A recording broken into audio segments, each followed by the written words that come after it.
What's up, guys, and welcome back to another episode of Becoming a Five-Star Stylist. My name is Robert Alexander, and if you're listening on the Apple Podcast app, thank you so much.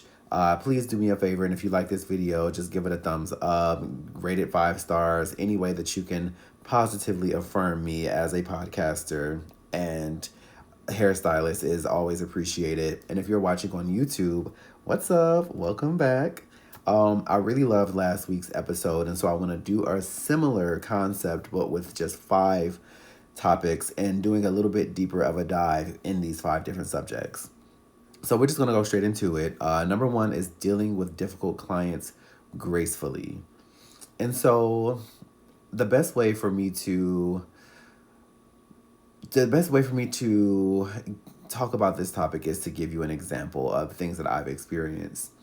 And so I've had clients who just don't respect boundaries. Thankfully, I'm in a space where I really have to dig deep and find a client that I had to deal with that was difficult. Um, but especially in my early days, I had clients who just had no respect for my time, clients who would push me to do styles that I wasn't comfortable doing. And like I said in last week's episode, we are responsible for everything that happens in our workspace. And so, not saying no is how you end up walking the plank on a hairstyle that you don't know how to do. And so now I've learned to say something as simple as, thank you so much for your inquiry. I really appreciate that you have interest in me styling your hair. However, what I do and what you desire do not align. And this is the part that matters most. However, I can refer you to one of my colleagues who could execute this style for you. It's not necessarily that this client is being difficult, but this is an example of problem solution. Typically, when people are being difficult, it never does it have anything to do with you. And as soon as you can recognize that the way that people behave is purely a reflection of them and their own experiences, the energy stops before it touches you. And so just being able to offer a solution and not being afraid to fire clients. I have no problem firing a client. If you cause me even an incremental amount of stress in my workspace, in my space of creativity, you can leave. So serious. And I think that it's important to do so.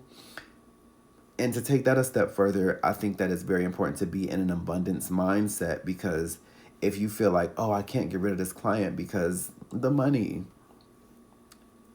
you have to put them on a scale. Yes, there's money, but they're creating more and more stress, more and more stress. You have to determine what makes the most sense for you.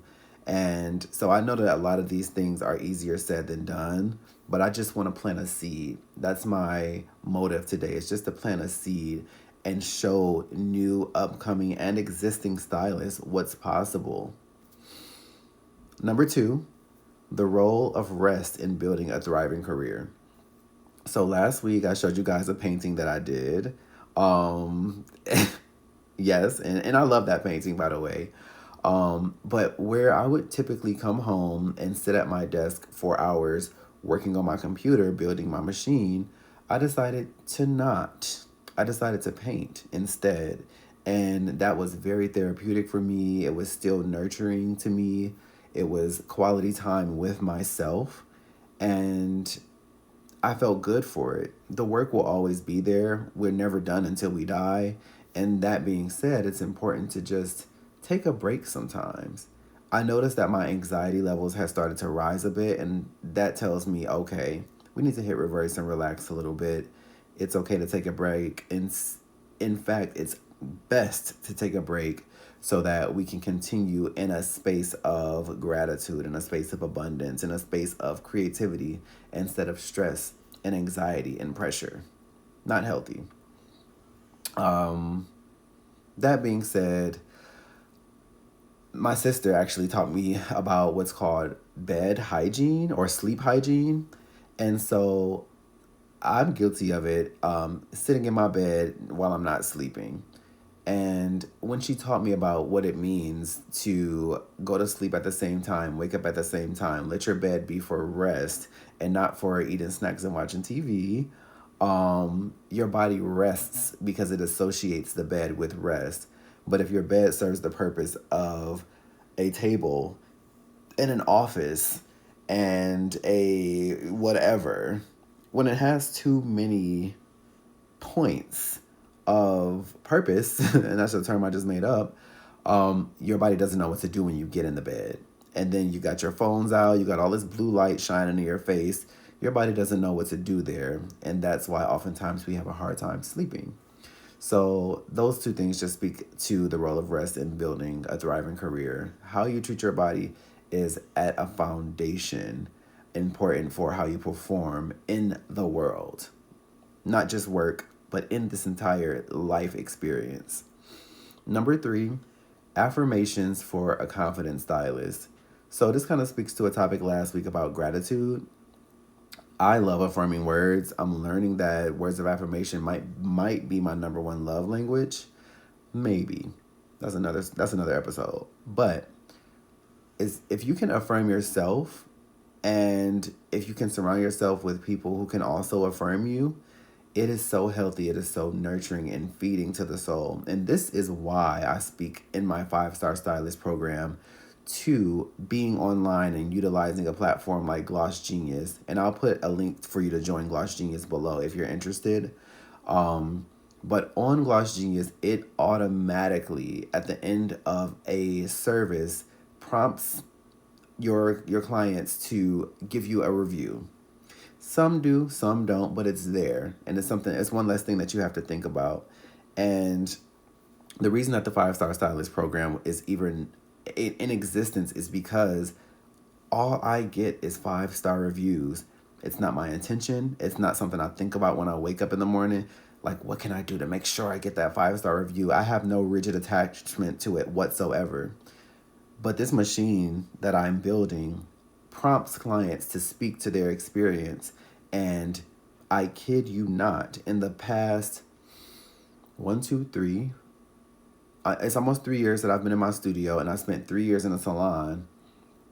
I have never gotten less. So that's 6 years of work. I've never gotten less than a 5-star review. And prior to that, I wasn't online to even get reviews. So it probably could have gone longer. But the point is, having a space to hear back and get feedback from your clients is very affirming. And even if it wasn't 5-star reviews, it would, in some ways, it's even more valuable because it can teach you how to improve as a stylist.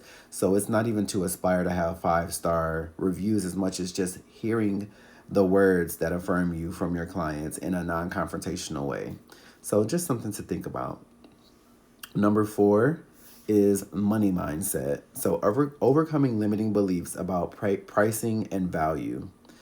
I remember before I started working at the salon I worked at in 2019, I didn't think that 6 figures was attainable. I didn't think it was possible.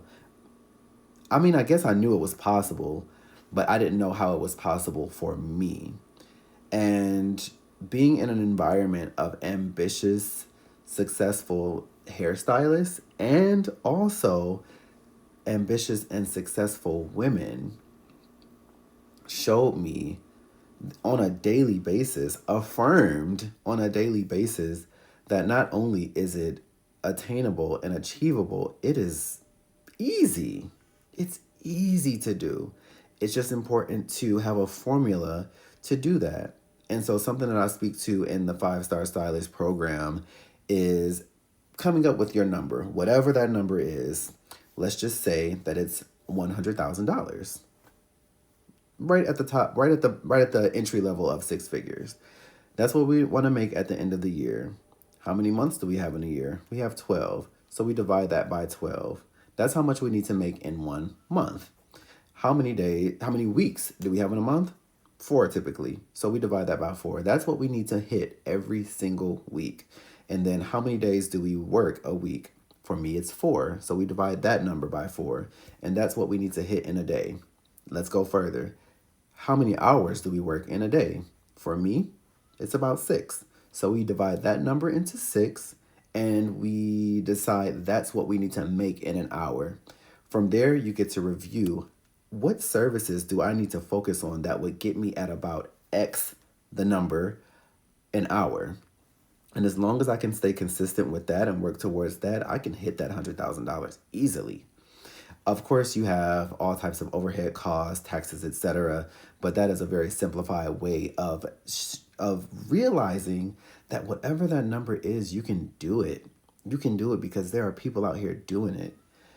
Another thing that I'm going to talk to is, and this is a little bit off topic, but working in Oakland County has shown me that in many ways, we are all on the same planet living in different worlds.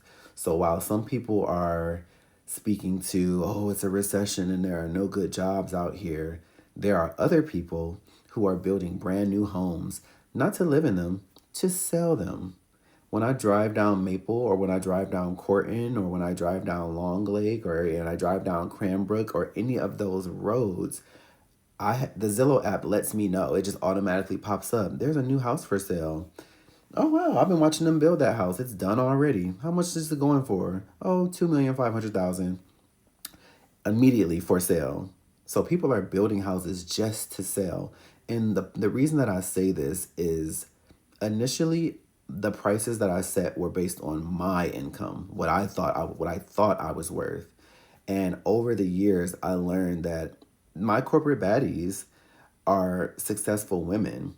And the more I sharpen my skill set to cater to them, whether it be efficiency or empathy or just understanding what they need and executing that, there's value to that. And it's not easy to find. That's why they come to me from several cities across Detroit just to sit in my chair. And when you focus on what your brand is going to be, and I speak to all of this in the 5-Star Stylist program, when you learn to be intuitive about what you're doing, who you're doing it for, and understanding the value in that, $100,000, come on now. Come on. And maybe it's less, maybe it's more. It's all just numbers at the end of the day. I remember Steve Harvey saying the hardest million is the first one.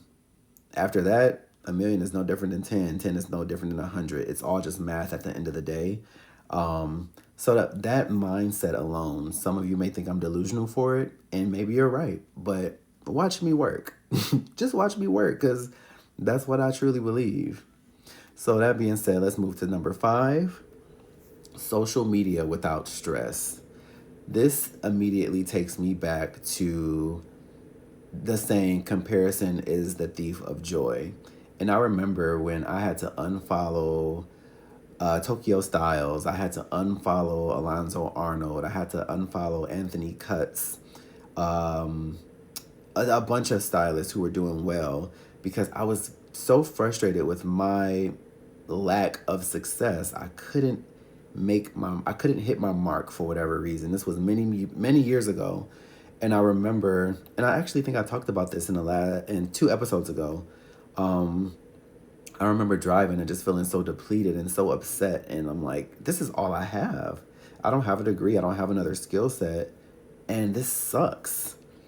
And my point in saying all of that is I had to unfollow them because I could not be happy for them. I could not root for their success. I couldn't understand why they were so successful and I wasn't. And I'll be honest, I was jealous. And so comparison is the thief of joy. And if you're in that space, it's okay. It is okay. I want you to know that. It's most important for you to level with yourself and be real with yourself.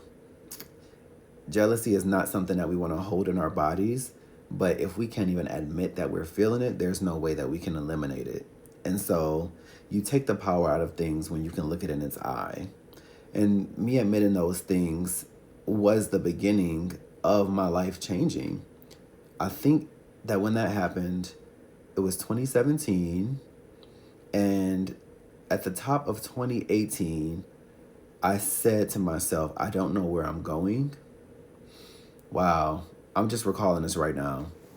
At the top of 2018, I said, I don't know where I'm going. But this time next year, I will not be working at this salon. And it was the salon I worked at prior to the one I was at 3 years ago. I was at that salon for majority of my career, so probably 8 years. And I knew that I had learned everything that I could learn. I had gained everything that I could gain, and it was time for me to go. I'm flabbergasted because I forgot that I said that. But my point is, I was able to level with myself and recognize where I was and speak to what I wanted for myself. I got to get the heck up out of here. I don't know where, but I got to go. And the way that I was moved from that salon to the salon I worked at, that has literally changed my career, changed my mindset, exposed me to all of these successful people, was food for my soul. And that's the importance of eliminating, like I said in the last episode, eliminating unnecessary obstacles.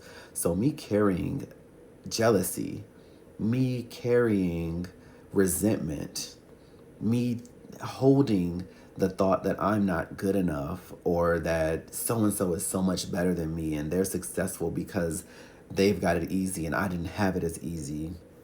All of those things in my hands, I didn't even have room to hold happiness, joy, rooting for myself. I was blocking myself from my own reflection. When I let that stuff go and saw it shattered on the floor, that's when I realized, oh my God, and look at me. Look at this wingspan.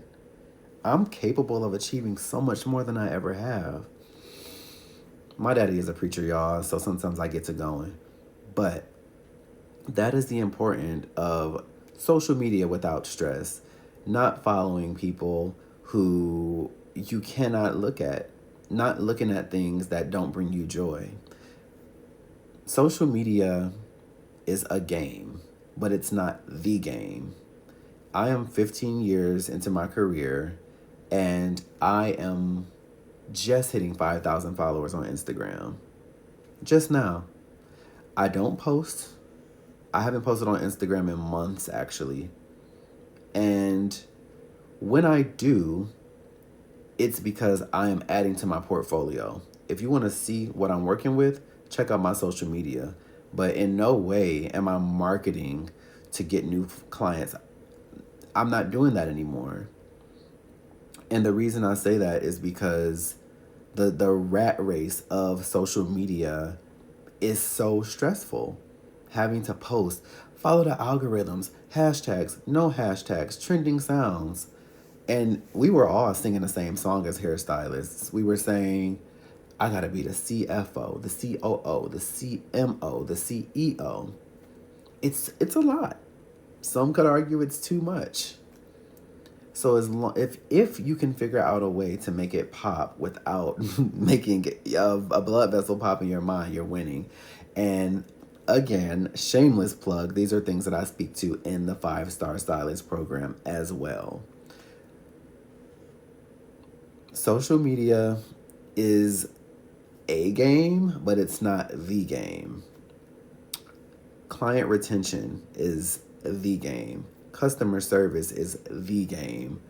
Continual growth and progress is the game. Quick story. I was laying a frontal on one of my clients who's been with me for probably 10 years now. And, we just laugh all day long. And I said to her, do you remember when I would have you holding one side of the frontal down so I could lay the other side and it would still lift up? I said, the frontal was coming off before you even left the chair. She said, I didn't care. I knew you was going to get better. And I did. And she worked with me through my growth. She was there as a test subject so that I could continue to learn and grow. And these years later, I can do that easily. I can do it easily. And that's the game. When you have a client base that believes in you, that matters so much more than high volume Instagram people. Okay? I'll speak more to that later if you guys want me to, or any of these topics. But those are the 5 And I want to give you a bonus topic as well because I just really want to speak to this, and that is finding joy in everyday styling. So, rediscovering your passion for hairstyling by focusing on creativity, client impact, and the small wins that make your work meaningful. I speak to that all throughout any place that I speak, this podcast specifically, and even the last subject of, working without stress, just laughing with my clients, reflecting on how things used to look. Um, I even have some clients who bring in wigs that I did like a year ago. I even had a client, she brought in a wig that I made over 6 years ago. And she cut it. I mean, she asked me to cut it and style it, and it was gorgeous. I have the footage in my phone. I just haven't edited it yet, but it'll be on my TikTok. That being said, when my clients bring in like wigs that are 5, 6 years old, even 1 year old, sometimes even 6 months old, I have learned new skills since then. And so I automatically upgrade their wigs. And I don't even charge them for it. I just go ahead and like, oh, let me just, hit that face frame, hit those layers a little harder. I could charge them for it, but it's just not necessary. They're representing me. Every time they step out looking even better, it's just me putting more energy, positive energy out into the world. And it puts a new bounce in their walk. When they got that curtain bang and it's just bouncing in the wind and they're just like looking even better than they did when they came in, they love it. And then, of course, the new clients come and they automatically get me at my best because I'm always performing at my best because of everything that we just talked about in this episode and the last and the previous, most likely. And that's why it's important to take care of yourself. If you haven't noticed, everything that I talk about is about wellness. So much of it is what you do outside of hair, and that is what the 5-Star Stylist program is about. It's about everything in this business outside of actually styling hair, because that is what makes a 5-star stylist. I can speak to that with proof at this point. On Instagram and on TikTok and all across social media, there are so many amazing, skilled hairstylists who are not professional. And I hate to see it. I really, really, that's why this program was created, because there are stylists who are phenomenal, so, so good, and they don't know how to run a business. And so if I may, be an inspiration and show people that you can do both. You can be a good stylist and run a good business simultaneously and without compromising your wellness and while making money so that you can be free and not be retired at 72 or whatever that age is. I don't even know what it is, but I know that after you retire, like the average lifespan is not very long after that. Who wants 12 years with a check? I just I want freedom for my people, okay? That's what I'm speaking to here. So that being said, you know the spiel. If you love this episode, if you hate this episode, give me a comment below, give me a thumbs up. If you haven't subscribed and you find value in all of this, go ahead and subscribe now. Share the link with a friend, anything like that. Just that's a free way to support me if you feel inclined to. As always, thank you for listening, and until next time, I will talk to you soon.